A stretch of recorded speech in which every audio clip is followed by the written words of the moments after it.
최고위원이시기도 합니다. 한상수 교수님 큰 박수로 맞아주십시오. 애국동지 여러분 반갑습니다. 오늘 많이 더우셔가지고 제가 연설을 짧게 하려고 하는데 사실은 좀 길게 해야 되는 내용인데 박원순 무덤을 파야 되지 않겠습니까? 그래서 우리가 광화문에 텐트를 친 것이 어떤 권리인가, 그리고 박원순이 우리의 권리를 어떻게 짓밟았는가, 그걸 간단하게 설명드리겠습니다. 대표님께서도 많이 말씀하셨지만은 우리 헌법 제8조는 정당조항입니다. 정당조항. 그 1항부터 4항까지가 있는데 1항이 정당 활동의 자유를 보장하는 조항입니다. 그리고 4항이 그 유명한 통진당을 해산시켰던 그 조항입니다. 정당 해산 조항입니다. 그런데 어떤 8조 1항에는 정당 설립의 자유, 정당 조직의 자유, 정당 활동의 자유를 포괄적으로 보장하고 있습니다. 그리고 일전에 말씀드린 적이 있지만 헌법 21조에는 정치적 표현의 자유를 보장하고 있습니다. 우리가 광화문에 텐트를 친 것은 정당 활동의 자유, 그리고 정치적 표현의 자유라고 하는 헌법상의 기본권을 행사한 겁니다. 그러면 우리 정당 활동의 자유는 헌법 말고 다른 법엔 규정이 없느냐?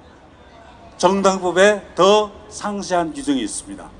정당법 37조 1항에는 정당 활동의 자유를 포괄적으로 보장하면서 제2항에 30조 제2항에 정당 활동으로 보장받는 것, 정당 활동으로 보장되어야 하는 것이 명시되어 있습니다.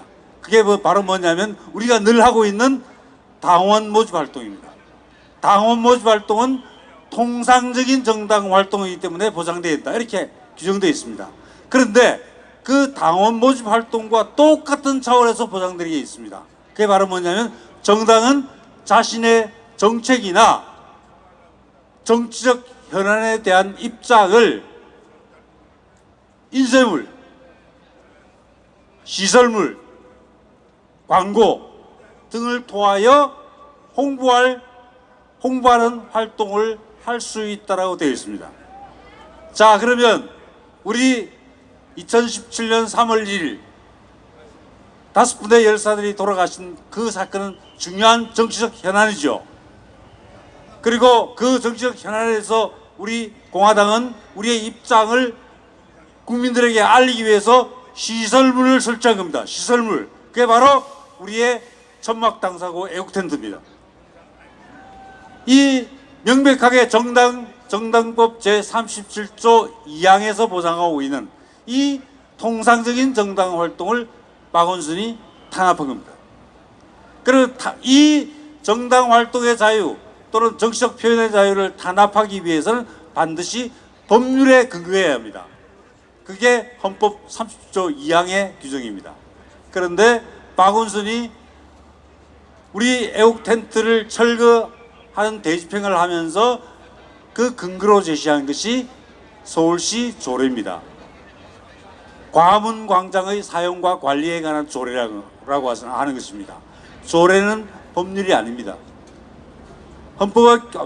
법체계 규범 단계는 헌법이 최고법으로 제일 위에 있고 그 다음에 법률, 그 아래 명령 규칙, 조례는 맨 마지막에 있습니다. 가장 아래에 있습니다. 여러분들 다 아시겠지만 상위법 우선의 원칙이라고 해서 상위법과 하위법이 충돌할 때는 언제나 상위법이 우선합니다. 따라서 이 서울시 광화문 광장의 사용과 관리에 관한 조례, 이것으로는 정당 활동의 자유를 제한할 수가 없는 겁니다. 그럼에도 불구하고 대집행을 실시했습니다. 이것은 명백히 조례를 통해서, 즉 하위법을 통해서 헌법과 정당법, 즉 헌법과 법률을 위반한 것입니다. 따라서 박원순은 올해 6월 25일자로 이미 파멸의 길을 걷고 있는 겁니다. 그리고 또 하나 중요한 것은 행정대집행에 관한 법조차도 실제로 행정대집행의 중요한 요건이 있습니다. 두 가지 요건이 있는데, 하나가 다른 수단이 없을 때 대집행을 하게 되어 있습니다. 그런데 다른 수단 많았습니다.